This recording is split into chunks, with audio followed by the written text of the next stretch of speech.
ಕ್ರಿಸ್ತ ಯೇಸುವಿನಲ್ಲಿ ಒಲವಿನ ಸಹೋದರ ಸಹೋದರಿಯರೇ, ಆಗಮನ ಕಾಲದ 2ನೆಯ ಭಾನುವಾರ ಶಾಂತಿಯ ಬತ್ತಿಯನ್ನು ಉರಿಸುತ್ತೇವೆ. ಈ ಮೇಣದ ಬತ್ತಿಯನ್ನು ಬೆತ್ಲೆಹೇಮ್ ಮೇಣದ ಬತ್ತಿ ಎಂಬುದಾಗಿ ಕರೆಯುತ್ತಾರೆ. ಏಕೆಂದರೆ ಜೋಸೆಫ್ ಹಾಗೂ ಮಾತೆ ಮರಿಯಳ ಬಾಳ ಪಯಣವನ್ನು ಸೂಚಿಸುವುದರ ಸಂಕೇತವಾಗಿದೆ. ಪ್ರಭು ಯೇಸು ಪುನರುತ್ಥಾನರಾಗಿ ಮೊದಲ ಬಾರಿ ಶಿಷ್ಯರಿಗೆ ಕಾಣಿಸಿಕೊಂಡಾಗ ನುಡಿದ ಮೊದಲ ಮಾತು, ನಿಮಗೆ ಶಾಂತಿ. ನಾವೆಲ್ಲರೂ ಶಾಂತಿಯ ದೂತರಾಗಿ ಪಾಪಕ್ಕೆ ಪ್ರಾಯಶ್ಚಿತ್ತಪಟ್ಟು ದೇವರಿಗೆ ಅಭಿಮುಖರಾಗಬೇಕು. ಆಗ ನಾವು ಶಾಂತಿಯ ಕಿಂಕರರಾಗುತ್ತೇವೆ. ಆದ್ದರಿಂದ ಶಾಂತಿ ಪ್ರಿಯರಾಗಿ ನವ ಜೀವನವನ್ನು ಜೀವಿಸಲು ಬೇಕಾದ ಶಕ್ತಿಯನ್ನು ನಮ್ಮೆಲ್ಲರಿಗೂ ದಯಾಮಯ ದೇವರು ಕರುಣಿಸಲಿ ಎಂದು ಈ ದಿವ್ಯ ಬಲಿ ಅರ್ಪಣೆಯಲ್ಲಿ ಭಕ್ತಿಯಿಂದ ಪ್ರಾರ್ಥಿಸೋಣ.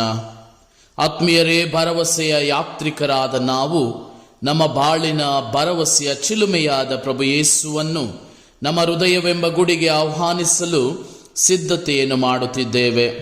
ಇಂದಿನ ದೈವ ವಾಕ್ಯದ ವಿಧಿಗಳು, ಪಾಪಕ್ಕೆ ಪಶ್ಚಾತ್ತಾಪಪಟ್ಟು ದೇವರಿಗೆ ಅಭಿಮುಖರಾಗಿರಿ, ಶಾಂತಿಯ ದೂತರಾಗಿ ಶಾಂತಿಯ ರಾಜರಾದ ಕ್ರಿಸ್ತರನ್ನು ನಮ್ಮ ಹೃದಯಕ್ಕೆ, ನಮ್ಮ ಕುಟುಂಬಗಳಿಗೆ ಆಹ್ವಾನಿಸಿರಿ ಎಂದು ತಿಳಿಸುತ್ತಾ, ಆಗಮನ ಕಾಲದ 2ನೇ ಭಾನುವಾರವನ್ನು ಶಾಂತಿಯ ಮೇಣದ ಬತ್ತಿಯನ್ನು ಉರಿಸುವುದರ ಮೂಲಕ ನಮ್ಮೆಲ್ಲರನ್ನು ಶಾಂತಿಯ ಕಿಂಕರರಾಗಿ ಜೀವಿಸಲು ತಾಯಿ ಧರ್ಮಸಭೆ ಕರೆ ಕೊಡುತ್ತಿದೆ. ಇಂದಿನ ದೈವ ವಾಕ್ಯದ ವಿಧಿಗಳು ನಮಗೆ 3 ಅಂಶಗಳನ್ನು ಕುರಿತು ಧ್ಯಾನಿಸಲು ಕರೆ ಕೊಡುತ್ತಿದೆ. ಮೊದಲನೆಯದು ಶಾಂತಿ. ಇಂದಿನ ಮೊದಲನೆಯ ವಾಚನದಲ್ಲಿ ಯೆಶಾಯ ಪ್ರವಾದಿ, ಶಾಂತಿಯ ಅರಸರು ಬರುವಾಗ ಲೋಕದಲ್ಲಿ ಅಶಾಂತಿ ಇರುವುದಿಲ್ಲ, ಬದಲಾಗಿ ಕುರಿಗಳು, ಚಿರತೆಗಳು, ಮೇಕೆಗಳು, ತೋಳಗಳು ಒಟ್ಟಿಗೆ ಜೀವಿಸುವುವು.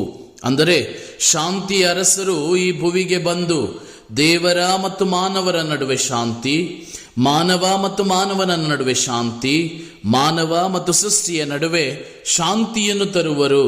ಹೀಗೆ ಸೃಷ್ಟಿಯ ಸಮಯದಲ್ಲಿದ್ದ ಶಾಂತಿಯನ್ನು ಪುನಃ ಸ್ಥಾಪಿಸಲು ಶಾಂತಿಯ ಅರಸರು ಬರುವರು ಎಂದು ತಿಳಿಸುತ್ತಾರೆ. 2ನೆಯದು ಮನ ಪರಿವರ್ತನೆ. ಸಂತ ಮತ್ತಾಯರ ಶುಭ ಸಂದೇಶ ಅಧ್ಯಾಯ 3 ವಚನ 2ರಲ್ಲಿ ನೋಡುವಂತೆ ಸ್ನಾನಿಕ ಯೌವಾನರು ಮನ ಪರಿವರ್ತನೆಗೆ ಕರೆ ಕೊಡುತ್ತಾರೆ.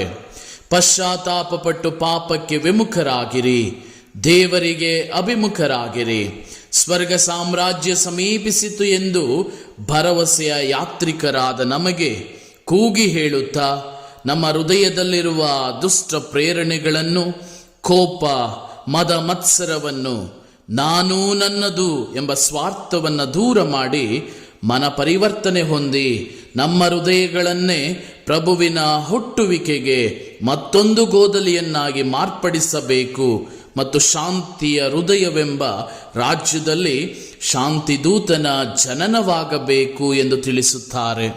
3ನೆಯದು ದೀನತೆ. ಶಾಂತಿಯ ಅರಸರು ಹುಟ್ಟುವ ಹೃದಯ ಎಂದೆಂದಿಗೂ ದೀನತೆಯ ಹೃದಯವಾಗಿರಬೇಕು. ಆ ರೀತಿಯ ದೀನತೆಗೆ ಉತ್ತಮ ಉದಾಹರಣೆ ಸಂತ ಸ್ನಾನಿಕ ಯೌವಾನರು. ಮತ್ತಾಯರ ಶುಭ ಸಂದೇಶ ಅಧ್ಯಾಯ 3 ವಚನ 11ರಲ್ಲಿ ಆಲಿಸಿದಂತೆ, ನನಗಿಂತ ಶಕ್ತರೊಬ್ಬರು ಬರುವರು, ಅವರ ಪಾದರಕ್ಷೆಗಳನ್ನು ಬಿಚ್ಚಲು ನಾನು ಅರ್ಹನಲ್ಲ ಎಂದು ನುಡಿಯುತ್ತಾ ದೀನತೆಗೆ ಸಾಕ್ಷಿಯಾಗುತ್ತಾರೆ. ಹಾಗಾದರೆ ಆತ್ಮೀಯರೇ, ನಮ್ಮ ಹೃದಯಗಳನ್ನು, ನಮ್ಮ ಜೀವನಗಳನ್ನೊಮ್ಮೆ ಅವಲೋಕಿಸೋಣ. ಶಾಂತಿಯ ಅರಸರನ್ನು ನಮ್ಮ ಹೃದಯಗಳಿಗೆ ಬರಮಾಡಿಕೊಳ್ಳಲು ನಾವು ಸಿದ್ಧರಾಗಿದ್ದೇವೆಯೇ? ನಮ್ಮ ಹೃದಯಗಳು ಶಾಂತಿಯ, ದೀನತೆಯ ವಾಸಸ್ಥಳಗಳಾಗಿವೆಯೇ? ನಮ್ಮ ಮತ್ತು ನಮ್ಮ ನೆರೆಹೊರೆಯವರ ಸಂಬಂಧ ಹೇಗಿದೆ? ಹೀಗೆ 10 ಪ್ರಶ್ನೆಗಳಿಗೆ ನಾವು ಉತ್ತರಿಸಬೇಕಾಗಿದೆ. ಇಂದಿನ ಶುಭ ಸಂದೇಶದಲ್ಲಿ ನಾವು ಆಲಿಸುತ್ತೇವೆ, ಒಳ್ಳೆಯ ಫಲವನ್ನು ಕೊಡದ ಪ್ರತಿಯೊಂದು ಮರವನ್ನು ಕಡಿದು ಬೆಂಕಿಗೆ ಹಾಕಲಾಗುವುದು. ಮಾನವ ತನ್ನ ದುರಾಸೆಯಿಂದ, ನಾನು ನನ್ನದು ಎಂಬ ಸ್ವಾರ್ಥದಿಂದ, ಅಹಂಕಾರ, ಮದ ಮತ್ಸರದಿಂದ ಒಳ್ಳೆಯ ಫಲವನ್ನು ಕೊಡದ ಮರವಾಗಿದ್ದಾನೆ. ಆದ್ದರಿಂದ ನಾವು ಮನ ಪರಿವರ್ತನೆ ಹೊಂದಿ ನಮ್ಮ ಹೃದಯವೆಂಬ ಮರದಲ್ಲಿ ಶಾಂತಿ, ಕರುಣೆ, ಕ್ಷಮೆ, ದೀನತೆ, ಪ್ರೀತಿ ಎಂಬ ಒಳ್ಳೆಯ ಫಲಗಳನ್ನು ನೀಡಿದಾಗ ಮಾತ್ರ ಆ ಸ್ವರ್ಗ ಸಾಮ್ರಾಜ್ಯ ನಮ್ಮದಾಗುತ್ತದೆ ಮತ್ತು ಪ್ರಭು ಯೇಸು ಕ್ರಿಸ್ತರು ನಮ್ಮ ಹೃದಯವೆಂಬ ಗೋದಲಿಯಲ್ಲಿ ಜನಿಸುತ್ತಾರೆ.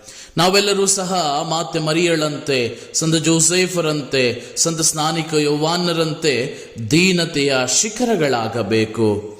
ನಾವೆಷ್ಟೇ ದೊಡ್ಡ ವ್ಯಕ್ತಿಗಳಾಗಿ ಬೆಳೆದರೂ ಬಡವರ ಮೇಲೆ, ದೀನ ದಲಿತರ ಮೇಲೆ, ಅಸಹಾಯಕರ ಮೇಲೆ ದೀನತೆಯನ್ನು ತೋರಿಸಲು ಮರೆಯಬಾರದು. ಸಂತ ಪೌಲರ ನುಡಿಗಳಂತೆ ಕ್ರಿಸ್ತ ಯೇಸು ನಮ್ಮನ್ನು ಅಂಗೀಕರಿಸಿದಂತೆ ದೇವರ ಮಹಿಮೆಗಾಗಿ ನಾವೂ ಸಹ ಒಬ್ಬರನ್ನೊಬ್ಬರು ಅಂಗೀಕರಿಸಬೇಕು. ನಮ್ಮ ನೆರೆಹೊರೆಯವರ ಜೊತೆ ಶಾಂತಿಯ ಬದುಕನ್ನು ಬಾಳಿದಾಗ ಮಾತ್ರ ಈ ಆಗಮನ ಕಾಲಕ್ಕೆ ಒಂದು ಅರ್ಥ ಮತ್ತು ಆಗ ಮಾತ್ರ ಶಾಂತಿಯ ರಾಜರಾದ ಪ್ರಭು ಯೇಸು ಕ್ರಿಸ್ತರು ನಮ್ಮ ಹೃದಯವೆಂಬ ಗೋದಲಿಯಲ್ಲಿ ಜನಿಸುತ್ತಾರೆ. ಮನ ಪರಿವರ್ತನೆ ಹೊಂದಿ ದೀನತೆಯಿಂದ ಶಾಂತಿಯ ಬದುಕನ್ನು ಬಾಳಲು ಬೇಕಾದ ವರಪ್ರಸಾದಗಳಿಗಾಗಿ ಈ ದಿವ್ಯ ಬಲಿ ಅರ್ಪಣೆಯಲ್ಲಿ ಭಕ್ತಿಯಿಂದ ನಾವೆಲ್ಲರೂ ಪ್ರಾರ್ಥಿಸೋಣ.